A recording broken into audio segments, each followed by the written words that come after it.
bagi para wanita, Anda tidak dibutuhkan apa-apa oleh Allah.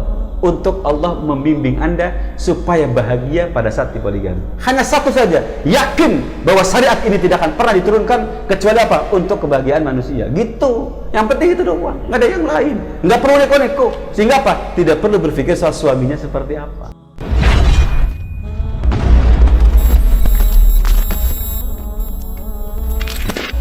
Halo, assalamualaikum warahmatullahi wabarakatuh. Waalaikumsalam warahmatullahi wabarakatuh. Apa kabar keluarga bahagia? Alhamdulillah, semoga tetap sehat, bahagia, dan happy day. Masya Allah. Kita semangat di hari ini. Iya, insya Allah. Masya Allah. Masih bersama Coach Hafidin? Siap, Komandan. Masih tetap semangat, Coach? Semangat. Selalu semangat. Ngomong-ngomong masalah semangat, Ana sekarang sedang bersemangat juga nih. Masya Allah. Karena banyak beberapa, sebenarnya gitu, masih banyak teman-teman kita Oke. yang akhwat ya misalnya, masih banyak yang pro dengan poligami. Alhamdulillah. Alhamdulillah ya, tetapi masih banyak juga yang mungkin belum mendapatkan pasangannya. Oke. Kita doakan juga yang terbaik lah buat mereka semua. Amin, amin, amin. Allahumma amin. Nah, ini ada pertanyaan nih, Iya. katanya. Pertanyaannya apa sih buat Coach Hafid? Ya, mungkin begini dulu. Memang ada beberapa wanita, ya muslimah lah ya. Karena beda kan. Karena dari materi coach itu antara wanita biasa dan muslimah itu berbeda. Ya.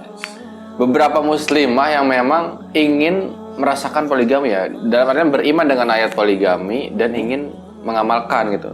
Hanya saja dia melihat dari sosok sang suami gitu.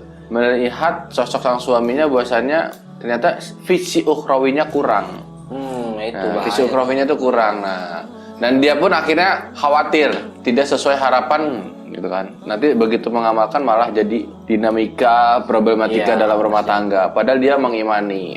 Cuman hanya saja melihat sosok sang suami tersebut. Nah, bagaimana tuh menyikapi keluarga ya kan? Memang suaminya seperti itu. Kalau saya menyikapi dari fenomena seperti ini, dari sisi negatifnya, ini biasanya laki-lakinya kurang kowong, kurang kowang, kurang memimpin, atau istrinya memang suka ngeyel. ngenyek. Ngeyel. Ngeyel itu beda. Oh, beda. Ngeyel itu menghina. Oh, menghina. Kalau ngeyel itu ya ngeyel. Engkeng. Itu kalau sisi negatif. Iya. Tapi saya yakin banyak wanita yang tidak seperti itu. Gitu. Artinya banyak wanita juga yang memang serius gitu.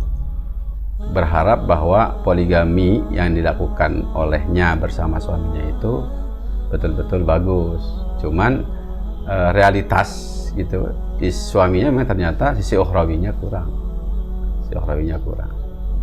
Hanya saja mungkin barangkali sisi ukhrawi ini seperti apa gambaran yang difikirkan oleh istri dengan yang dioleh suami tentu berbeda, tergantung ngaji enggak.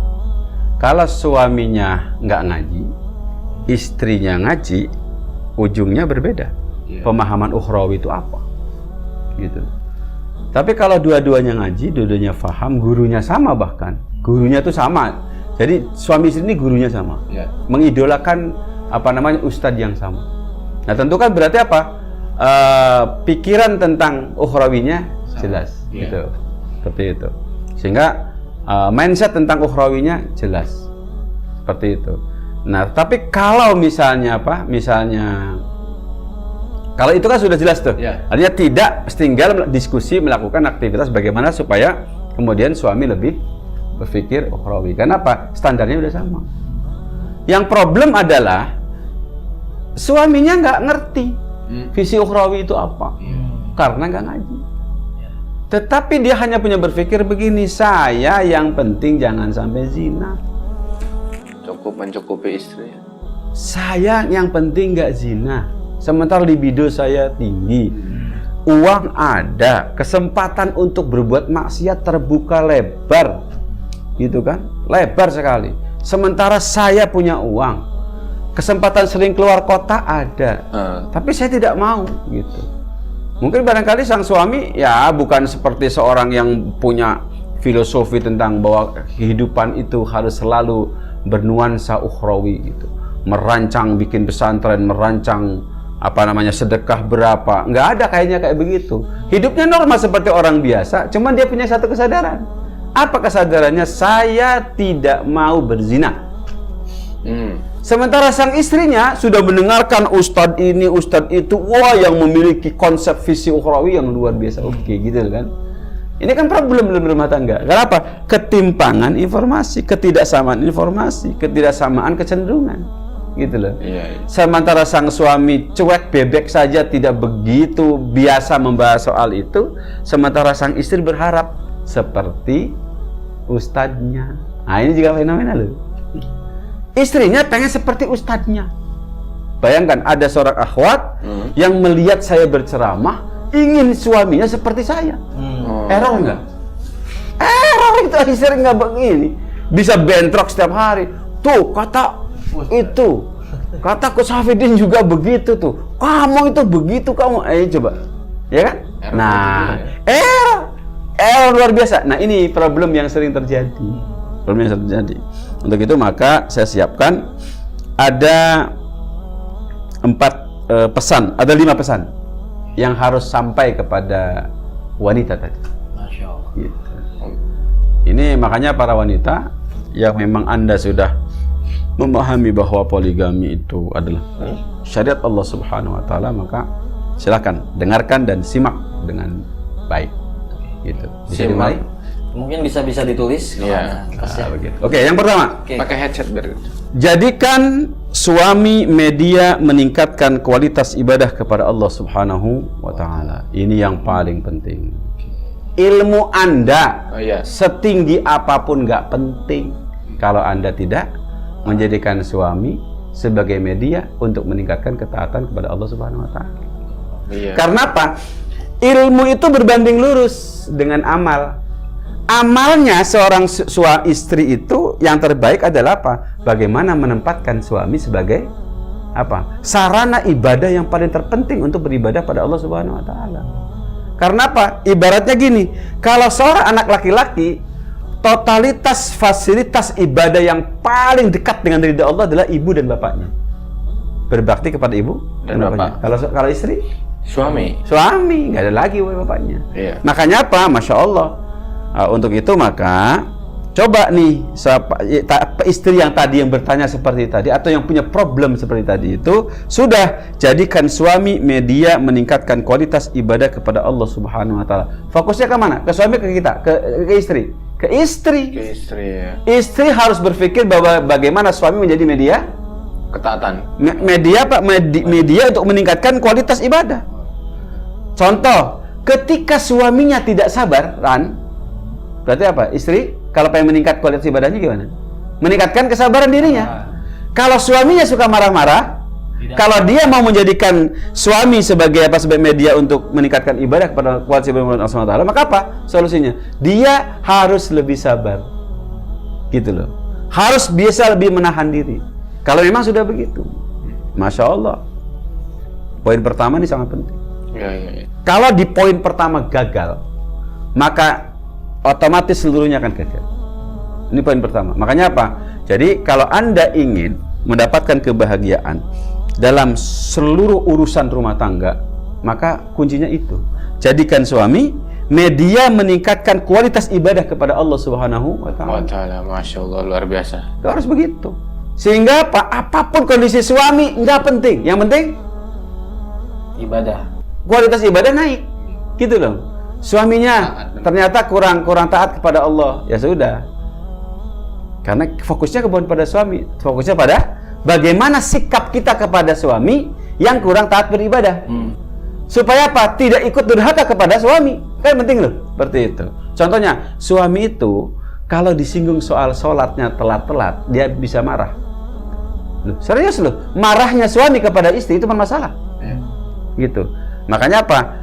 Dia akan berpikir tekniknya seperti apa untuk mengingatkan sang suami supaya sholatnya tidak telat-telat.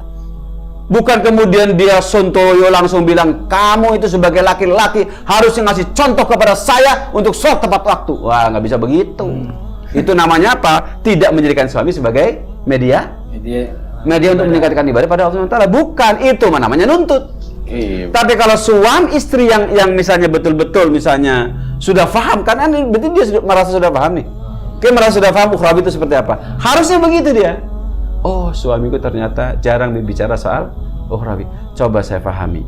Kira-kira mungkin dia nggak bisa ngomonginnya, tetapi dia sudah melaksanakannya. Buktinya apa? Dia sangat sayang sama ibunya, kayak gitu loh. Atau apalah yang terjadi, hal-hal yang mungkin barangkali masih kurang. Maka fokusnya apa? Tetap fokusnya jadikan tadi apa? Suami media meningkatkan kualitas ibadah kepada Allah Subhanahu wa taala. Jadi jangan pernah menyalahkan suami. Makanya apa? Jangan fokus pada masalah, fokuslah pada solusi. Jangan pernah fokus menuntut suami, tapi fokuslah bagaimana Anda berbuat yang terbaik untuk suami Anda. Karena apa? Dinilainya bukan ketika saat Anda menuntut, tapi pada saat Anda meningkatkan kualitas berbakti kepada suami, gitu. Sebagai untuk meningkatkan kualitas ibadah pada Allah Subhanahu wa taala. Gitu, Kang Andi. Masya Allah, Masya Allah, semoga yang mendengarkan ini bisa faham, diberi pemahaman Allah Subhanahu wa taala. Amin, amin, amin. Oke, yang kedua, perkuat kepercayaan diri pada suami dengan mendoakan suami lebih baik. Dengan mendoakan suami lebih baik. Kenapa kok ujungnya ke sana ya? Karena begini. Orang yang betul-betul serius menginginkan suaminya mendapatkan cinta dari Allah Subhanahu wa taala. Ingat, suaminya yang error tadi. Suaminya yang kurang tadi. Suami yang acuh tak acuh terhadap urusan ukhrawi tadi itu mustahil rasanya untuk dia memperbaiki diri tanpa bantuan orang lain. Makanya Rasulullah menyediakan sebuah hadis, apa kalimatnya? Siapa yang mendoakan saudaranya ya bidzahil ghaib, pada saat kemudian dia tidak ada, tidak memberitahu bahwa suamiku, aku sudah mendoain kamu, enggak ngomong kayak gitu. Tapi dia mendoakan suaminya terus-menerus agar suaminya diperbaiki oleh Allah Subhanahu wa taala, maka Masya Allah, sang istri ini baktinya luar biasa pada Allah, pada sang suami tanpa diketahui. Ini pemberian yang luar biasa. Makanya apa? Jika ingin suamimu sisi ukhrawinya tinggi dan Anda bisa melihatnya, maka ingat, bangun kepercayaan, perkuat diri. Untuk apa? Untuk mempercayai suami. Jadi perkuat kepercayaan diri pada suami dengan mendoakan suami lebih baik. Gitu. Jadi perkuat tuh. Makanya dan memang sih tidak ada seorang pun wanita pun yang sanggup berbakti kepada suami secara totalitas. Itu nggak ada. Kalau tidak dibantu oleh Allah Subhanahu wa taala. Makanya apa? Yang terbaik adalah mendoakan. Artinya gini, kalau sudah mendoakan suami, maka dirinya juga sudah mendoakan. Iya. Karena makanya gini, aslinya tuh begini doanya tuh dua harusnya. Contohnya gini berdoanya, ya Allah demi Engkau, apapun kondisi suami saya, tolong kuatkan aku untuk tetap mencintai dia, tetap berbakti kepada dia. Itu yang pertama. Yang kedua, doanya apa? Tadi yang terakhir. Makanya saya simpan yang terakhir. Yang terakhir apa itu? Ya Allah tolong perbaiki suami saya. Aslinya doa yang paling terbaik adalah sebenarnya yang pertama. Ya Allah, apapun kondisi suami saya, tolong jadikan aku orang yang paling bahagia bersamanya. Coba, asyikan mana? Kita punya proses, Allah memproses diri kita untuk tetap bahagia bersama suami yang error. Makanya apa? Saya mau tanya, istrinya Fir'aun bahagia enggak? Bahagia. Kenapa? Karena bukan Fir'aunnya yang baik, bukan. Fir'aunnya jahat. Tetapi seorang istri Fir'aun sanggup menata dirinya dan dibantu oleh Allah Subhanahu wa taala. Tentu kan? Ya. Diberikan oleh Allah kemampuan untuk apa? Untuk mengolah hati sampai dia tetap bahagia walaupun suaminya super error. Gitu. Makanya apa? Jangan fokus pada kelemahan suamimu, tapi fokuslah kepada pertolongan Allah yang Allah berikan kepada dirinya, kepada diri sang istri, untuk bagaimana tetap bahagia bersama suami kurang oke, gitu Mas, kira-kira. Dikuatkan. Iya, makanya gitu. Se-error apapun tetap kita harus mendoakannya. Mendoakannya. Tapi tadi tuh doa yang pertama yang lebih oke sebenarnya. Jadi apa doa yang pertama itu? Ya Allah demi Engkau, apapun kondisi suamiku, aku minta pada Engkau, aku tetap bahagia bersama. Asik nggak?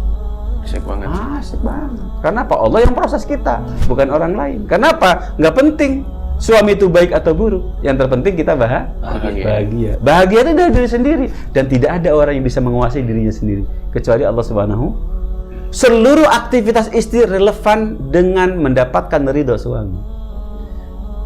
Misalnya barangkali ada dek misalnya, Neng, kamu itu punya suami model kayak begitu kok masih cengar-cengir, masih kelihatannya happy, senang, kamu begitu kadang-kadang gelayutan sama suaminya, padahal suami kamu tuh kamu juga sudah tahu, saya tidak penting suamiku seperti apa, yang penting aku bahagia, karena itulah yang aku minta dari Allah Subhanahu wa Ta'ala. Selesai kan? Karena apa? Kedurhakaan suaminya kepada Allah urusan suaminya, tapi kedurhakaan dirinya kepada suaminya urusan Allah Subhanahu wa Ta'ala. Berbahaya itu urusannya. Makanya ini penting sekali. Gitu. Kemudian yang ketiga, yakini syariat poligami sebagai syariat yang mendatangkan kemaslahatan dan kebahagiaan. Ini penting. Ayat Allah. Kalau Anda tidak percaya 100% bahwa syariat poligami akan menimbulkan kemaslahatan untuk Anda dan suami Anda, kalau Anda tidak yakin bahwa syariat poligami akan mendatangkan kebahagiaan untuk Anda dan suami Anda, maka Anda tidak akan pernah sukses untuk berpoligami. Seperti itu. Makanya apa? Yakini dulu. Kenapa? Masya Allah. Wa may yu'min billah yahdi qalbah. Ingat loh kalimatnya, sangat jelas. Rumusnya sangat jelas. Imani dulu, yakini dulu, maka Allah pasti akan menunjukkan bagaimana caranya mendapatkan sesuatu yang terbaik dari syariat yang Allah berikan. Jadi syariat poligami itu, Anda logis atau tidak logis, menurut Anda baik atau tidak baik, cukup yakini bahwa ini adalah ayat Allah Subhanahu wa Ta'ala. Tidak penting seperti apa ini ya. Yang terpenting saya yakin apapun yang Allah turunkan pasti mendatangkan kebahagiaan. Maka ingat, setelah itu maka Allah pasti akan datang menolong Anda dengan apa? Yahdi qalbak. Menunjukkan jalan bagaimana caranya bahagia, caranya maslahat dalam urusan poligami. Gitu. Jadi kenapa orang masih error hari ini? Keyakinannya kurang terhadap syariat poligami. Makanya wahai wanita, kalau Anda ingin bahagia dalam hidup keluarga poligami, cukup satu saja diawali dengan kalimat apa? Yakini bahwa syariat poligami itu mendatangkan kemaslahatan dan kemudian apa? Mendatangkan kebahagiaan. Dengan keyakinan apa? Bahwa mustahil Allah menurunkan ayat untuk kesengsaraan manusia. Betul. Sepakat kan? Sepakat. Nah, karena Al-Quran karena poligami adalah ayat Al-Quran, maka bisa dipastikan bahwa ayat poligami pasti memberikan kebahagiaan kepada yang melakukannya. Itu syariat, itu apa logika dasar yang sangat jelas gitu loh untuk meyakini sebuah ayat. Begitu kamu. Harus husnuzon. Kadang kebanyakan juga kan ini juga suzon aja. Waduh, nanti kalau poligami pasti kayak gini, pasti mikirnya seperti itu gitu. Iya, gini. Negatif pasti. Yakin belum ada, suzon didahulukan. Udah pasti terhempas itu. Karena apa? Dimurkai oleh Allah Subhanahu wa Ta'ala. Makanya bagi para wanita, Anda tidak dibutuhkan apa-apa oleh Allah. Untuk Allah membimbing Anda supaya bahagia pada saat di poligami. Hanya satu saja, yakin bahwa syariat ini tidak akan pernah diturunkan kecuali apa? Untuk kebahagiaan manusia. Gitu. Yang penting itu doang, nggak ada yang lain. Nggak perlu neko-neko. Sehingga apa? Tidak perlu berpikir soal suaminya seperti apa. Suamiku kurang kowam, nggak mungkin kalau poligami dia bisa bahagia sama aku. Pret. Aslinya bukan itu. Aku kurang yakin bahwa syariat ini membahagiakan aku. Itu sebenarnya aslinya. Makanya penting. Karena kalau sudah yakin mengimani itu, pertolongan Allah itu pasti akan datang serius. Makanya apa? Ingat nih, kenapa pernikahan itu mendatangkan rezeki? Karena yang mau menikah yakin betul bahwa setelah menikah itu ada dibuka rezeki. Wa iyyakumul fuqara yughnihumullah. Itu yakin betul. Karena yakin, Masya Allah. Saya punya pengalaman itu. Saya sampai katakan oleh ibu, gimana cara ngasih makan istri kamu? Kamu belum masih kuliah, kerja. Bu, saya tidak tahu bagaimana caranya. Tapi saya hanya satu kata yang ibu harus dengar. Saya lebih percaya omongan Quran daripada omongan siapapun. Kata Quran, kalau menikah bisa kaya. Makanya sudah saya nikah saja, nggak ada urusan. Ternyata betul. Karena apa? Allah memberikan banyak jalan. Mendatangkan orang ngajak bisnis. Mendatangkan orang untuk segala macam Allah datangkan. Kenapa? Allah sudah bergerak. Siapapun akan nyingkir. Gitu bahasanya. Makanya dalam urusan poligami juga begitu, nggak main-main. Ini urusan akidah, Bung. Gitu. Akidah, Bung. Yang keempat, tetap fokus berlatih menjadi wanita qanitat. Apa kalimatnya tadi? Tetap fokus berlatih menjadi wanita qanitat. Apa itu qanitat? Udah kata suami nyungsep. Kata suami ruku, kata suami sujud, kata suami masak, kata suami makan di McD, kata suami makan di nasi padang, kata suami makan di di tempat, udah begitu. Patuh tanpa tapi. Patuh tanpa tapi. Belajarlah untuk itu, karena itu sumber kebahagiaan bagi seorang istri. Masa sih ya begitu? Coba aja sama lu. Kalau Anda belum pernah merasakan ini, Anda belum pernah merasakan bahagia menjadi qanitat. Gitu, Mang. Makanya apa? Masya Allah. Saya melatih istri supaya menjadi qanitat itu bukan untuk saya loh. Perlu saya ulang sekali lagi. Saya melatih istri saya supaya menjadi wanita qanitat itu bukan untuk saya. Untuk siapa? Untuk istriku. Karena apa saya berani katakan pada istri saya? Semakin Anda qanit, semakin Anda patuh kepada saya, maka Allah pasti akan datang untuk memberikan kebahagiaan kepada kamu. Allah yang bergerak, bukan kita. Karena apa? Ciri solehah itu ada dua kan? Qanitat, hafizah. Makanya udah nggak usah banyak ngomong. Segera berlatih untuk menjadi wanita qanitat. Neng, cepat sekarang pakai baju yang rapi. Kita mau ke mana tuh? Dufan. Mau ke Dufan misalnya. Udah. Atau mau ke mertua, mau kemana? Sudah begitu aja. Patuhi, yakini gitu. Atau mengatakan, suamiku, aku besok pengen makan genjer. Aku nggak suka genjer.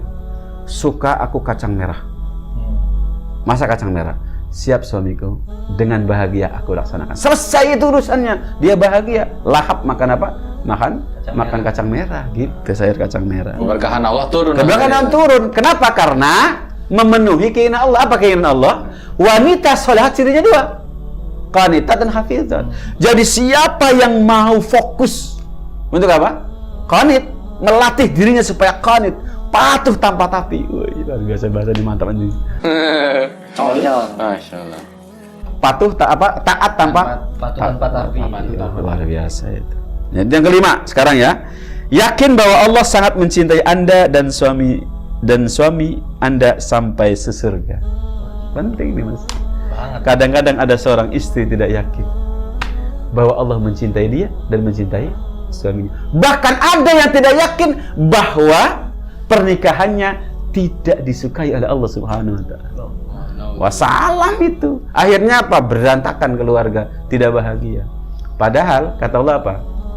Ana inda dhanni abdi. Aku tergantung prasangka hambaku kepada aku. Maka berprasangkalah kamu kepada aku sesuai dengan apa yang kamu suka. Aku suka bahwa Allah mencintai aku, mencintai istri-istriku. Sehingga apa? Karena keyakinan itulah maka Allah akan menurunkan cintanya kepada kami, kepada kita. Kalau Allah sudah menurunkan cintanya, tidak ada yang bisa menolak apapun. Itu penting, Kang. Makanya apa? Ingat husnudzon kepada Allah itu lebih kuat. Yakini bahwa Allah mencintai kita dan mencintai istri kita dan mencintai pernikahan itu dan keluarga itu, sehingga apa? Allah menurunkan cintanya kepada kita. Begitu Pak Bos. Masya Allah, barakallah. Gitu Pak Bos. Tapi perasaan saya ke antum aja ngomongnya. Jangan-jangan antum punya masalah ini. Masalah sih banyak. Enggak lah. Enggak ya. Enggak lah, insya Allah. Biar kita aja yang tahu. Biar kita aja yang tahu. Siap. Kita, lo aja kali kau kan. Oke, barakallah. Ini luar biasa sekali. Alhamdulillah sudah 5 tips dari Coach Hafidin yang membuat kita semangat. Iya. Ya. Jadi untuk kekhawatiran para muslimah, ya kuncinya adalah di diri Anda. Betul. Jadi bukan, jangan menyalahkan atau menyudutkan suami ini sisi ukhrawinya kurang, tapi keyakinan Anda adalah yang utama. Dan juga yang pasti doakan kepada Allah ya, agar bisa berubah menjadi visi ukhrawinya yang baik. Iya.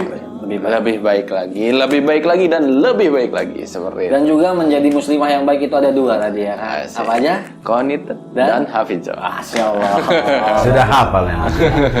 Jangan lupa juga membeli buku di kita 45 HSP ya. 45 HSP Ya kan? 45 hari suami sukses poligami. Masya Allah. Itu ada di mana sih? Nggak ada suaminya, Boy. 45 hari sukses poligami, nggak ada. Oh, itu mau workshop. Ya, kalau workshop, mindset sukses, suami poligami. Nah, itu bisa di mana sih beli bukunya tuh? Itu luar biasa itu bukunya. Ya, luar biasa banget. Ya, nanti ada di bawah sini lah. Nanti kita ada dimasukkan ya. Ya. Tinggal editor aja nih yang edit. Nanti biar bisa langsung order langsung. Nanti linknya tinggal akses untuk mudah memesan. Tinggal nanti nggak mesti datang-datang, kita bisa langsung bukunya nyampe ke rumah Anda gitu. Dan juga banyak banget testimoni yang Anda melihat landing page di Rabbinan Family itu, banyak sekali Iya. testimoni tentang bukunya itu sendiri. Iya, betul. Nggak cuman suami yang butuh buku itu, istri pun butuh itu gitu. Betul, sampai-sampai istrinya yang membelikan untuk suaminya. Masya Allah. Jadi Anda istri, Untuk Anda harus yakin. harus punya buku itu. Iya, betul. Oke, begitu saja. Terima kasih Coach Hafidin untuk hari ini. Barakallah, ini Barakallah. jazakallah khair. Semoga tetap dirahmati Allah dan penuh keberkahan buat kita semua dan para keluarga bahagia. Tetap install mindset bahagia. Assalamualaikum warahmatullahi wabarakatuh. Waalaikumsalam.